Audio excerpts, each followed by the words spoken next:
دعوت رواج سے بچ کر سنت کی طرف آئے. یہ نہیں کہ آپ اپنے موبائلوں سے خیر کی باتیں نشر کریں اور یہ کہیں کہ ہم بھی تبلیغ کا کام کر رہے ہیں. نہیں، بالکل نہیں. مولانا ایسا کو ملفوظ ہے کہ کان میں بات ڈالنا تبلیغ نہیں ہے. چھپے ہوئے حضرت ملفوظات پڑھا کرو تاکہ دعوت واپس جائے صحابہ کی سیرت کی طرف. ہر مسلمان کے ذمے لازم ہے جو اپنے کھانے کو، پینے کو، استنجے کو، وضو کو، اپنی شادی کو رواج سے بچائے سنت کی طرف لانے کے لیے. اس طرح اس کے ذمہ ضروری ہے کہ یہ اپنے دعوت کے کام کو بچائے، رواج سے سنت کی طرف لانے کی کوشش کرے. اتباع سنت جس کے بغیر اسلام کامل نہیں ہوتا، اتباع سنت جس کے بغیر اسلام میں کوئی جاذبیت اور حسن نہیں. جب یہ اتباع سنت، اللہ اکبر.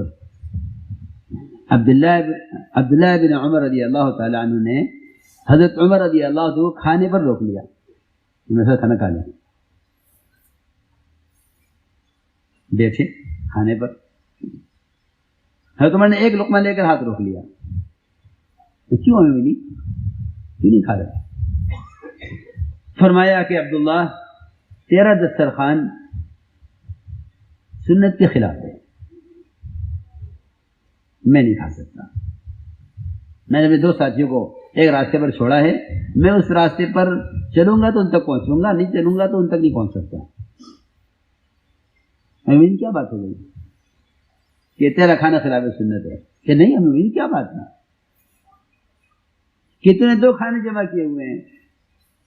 اور سنت یہ ہے کہ اگر دو کھانے جمع ہو گئے، ایک استعمال کر لو، دوسرا کسی محتاج کو دے دو.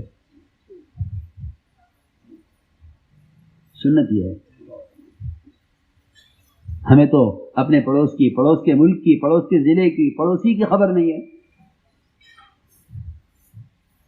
حالانکہ عمر رضی اللہ تعالیٰ عنہ کسی بھی گھر سے کھانا اچانک منگوا لیا کرتے تھے اس گھر کا حال دیکھنے کے لیے کہ مدد کی ضرورت ہے یا تربیت کی ضرورت ہے.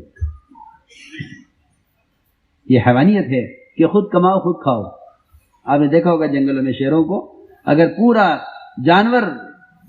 جانور ایک شیر اگر حملہ کر کے وہ کر لے تو یہ کسی دوسرے کو اس پر آنے نہیں دے گا، حالانکہ یہ پورا کھا نہیں سکتا. یہ میں نے کمایا ہے، میں نے کمایا ہے، میری ضرورت سے زائد ہے، میرا ہے. صحابہ فرماتے ہیں کہ ہم اپنی چیز میں جو چیز میری ضرورت سے زائد ہے میں اس کا میں حق سمجھتا نہیں تھا. تو میں نے اب یہ حیوانیت ہے، یہ حیوانیت ہے کہ جو کچھ ہے میرا ہے، حالانکہ میری ضرورت سے زائد ہے. اس کو حیوانیت کا ہے. تو میں نے عرض کیا کہ حضرت عمر رضی اللہ عنہ ہاتھ روک لیا کہ میں تو نہیں کھاؤں گا. کیوں؟ کہ تمہیں دو کھانے جمع کیے ہوئے ہیں، ایک کھانا تو ہے. گوشت بنایا ہے، فرمایا گوشت کے ساتھ گھی ملا ہوا ہے. گھی مستقل کھانا ہے، گوشت مستقل کھانا ہے. حضور اکرم صلی اللہ علیہ وسلم گوشت سے بھی روٹی کھا لیا کرتے تھے اور گھی سے بھی روٹی کھاتے تھے. آپ کا محبوب ترین کھانا گھی اور روٹی آپ کا محبوب ترین کھانا تھا.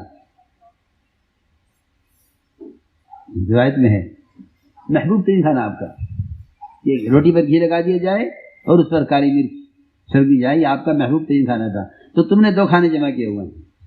عبداللہ عمر نے کہا مومنین کھانے دو نہیں ہیں، آج جتنے کا گوشت آیا ہے اسی پیسے میں گھی آیا ہے. گوشت ردی لے آیا، تھوڑا سا چربی لے لی اس کے ساتھ. فرمایا کہ نہیں ہم نہیں کھائیں گے. بیٹے نے کہا آئندہ ایسا نہیں ہوگا، اب تو کھا لیجیے. فرمایا جب نہیں ہوگا جب کھا لیں گے، اب نہیں کھائیں گے. ایک مثال دی میں نے اتباع سنت. جو کھانے میں اس درجہ اتباع کرتے ہوں ان سے ملنے کے لیے، جو نبی کی بعثت کا مقصد نہیں ہے، کھانا پینا یہ نبی کی بعثت کا مقصد نہیں ہے. دعوت اور تعلیم نبی کی بعثت کا مقصد ہے. میں کچھ کہنا چاہتا ہوں اپنے دل کی بات آپ سے. جب ایک نبی کی ضرورت کی لائن میں کھانے میں اتنا اتباع سنت ہے، تو جو نبی کی بعثت کا مقصد ہے دعوت اللہ، اس میں کتنا اتباع ہوتا ہوگا؟ ہم، اللہ ہمیں معاف فرمائے، ہم میں سے ہر ایک سوچتا ہے میرا تجربہ تو یہ ہے، میرا تجربہ تو یہ ہے. بھائی تیرا تجربہ تو یہ ہے، صحابہ کا معمول کیا ہے؟ اس کو میں نے عرض کیا کہ عمر رضی اللہ تعالیٰ عنہ اس درجے کے آدمی تھے، کیونکہ یہ بات حق ہے کہ اللہ رب العزت اسلام کو قائم کرانے کا کام ان لوگوں سے لیں گے جو سب سے زیادہ اتباع سنت پر ہوں گے، باعتبار عبادات کے بھی، باعتبار ضروریات زندگی کے بھی، اور باعتبار دعوت اللہ میں بھی. 3 لائنوں سے جو جتنا متبع سنت ہوگا. اس لیے کہ ولایت کا ولی ہونے کا کمال یہ نہیں ہے کہ آدمی کو کہ کرامت ظاہر ہونے لگے یا ذکر زیادہ کر لے یا جو ہے وظیفہ کو لمبا پڑھ لے، یہ نہیں، یہ ولایت کی چیزیں نہیں ہیں. ولایت کا کمال اتباع سنت میں ہے. مولانا الیاس صاحب رحمۃ اللہ علیہ نے مولانا صاحب سے فرمایا، مولانا صاحب چھوٹے تھے، فرمایا یوسف قطب بننا چاہتے ہو؟ میں تو ابھی مولوی نہیں بنا، آپ کہہ رہے قطب بننا چاہتے ہو؟ فرمایا حضرت نے کہ یوسف میرے پاس قطب بننے کا نسخہ ہے،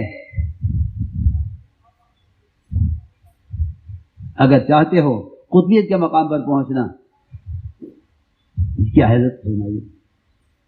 مولانا الیاس صاحب نے فرمایا یوسف جب تم کسی ایسی جگہ پر ہو جہاں سنت پر عمل کرنے کا ماحول نہیں ہے تو تم وہاں اس ماحول کی مخالفت میں سنت پر عمل کرنا.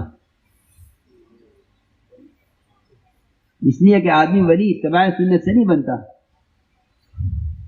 ولی بنتا ہے احیاء سنت سے. میری بات سمجھو، سننی پڑے گی بہت. اتباع سنت ایک چیز ہے، احیاء سنت جہاد ہے، اتباع سنت جہاد نہیں ہے. اتباع سنت تو اپنے نفس سے جہاد ہے، اور احیاء سنت باہر کے ماحول سے جہاد ہے. میری بات بہت توجہ چاہے گی، سب سے عرض کرا. احیاء سنت ہماری سب سے بڑی کمزوری یہ ہے کہ ہم سنت پر عمل وہاں کرتے ہیں جہاں موقع دیکھتے ہیں. یہ سنت کا مٹانا ہے، زندہ کرنا نہیں. دوستوں میں ہوں، غیروں میں ہوں، اس وقت میں کسی کی شادی میں ہوں، میں کہیں بھی ہوں، میں آپ کا دوست بعد میں ہوں، میں آپ کا شوہر بعد میں ہوں، میں آپ کا بیٹا بعد میں ہوں، میں سب سے پہلے محمد صلی اللہ علیہ وسلم کو امتی ہوں. باعتبار امتی ہونے کے میرے ذمہ احیاء سنت ہے. اتباع تو آدمی کر لیتا ہے حالات، ماحول، موقع کے اعتبار سے. جہاد جو ہے نا، جہاد جس پر ہدایت کا وعدہ ہے، وہ جہاد مخالف ماحول میں سنت عمل کرنے میں ہے.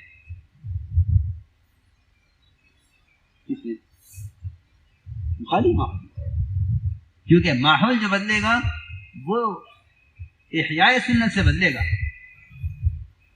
اتباع سنت انفرادی عمل ہے، احیاء سنت اجتماعی عمل ہے. اسلام اجتماعی عمل سے پھیلے گا.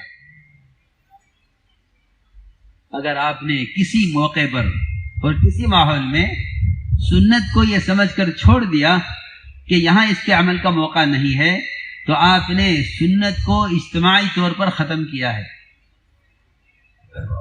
میری بات یاد رکھیے اللہ کے واسطے، اور سمجھیے اچھی طرح. اگر آپ نے کسی موقع پر سنت کو یہ سمجھ کر چھوڑا ہے کہ یہاں اس کا موقع نہیں ہے، یہاں اس کا موقع نہیں ہے. تو آپ نے اجتماعی طور پر سنت کو ختم کیا ہے.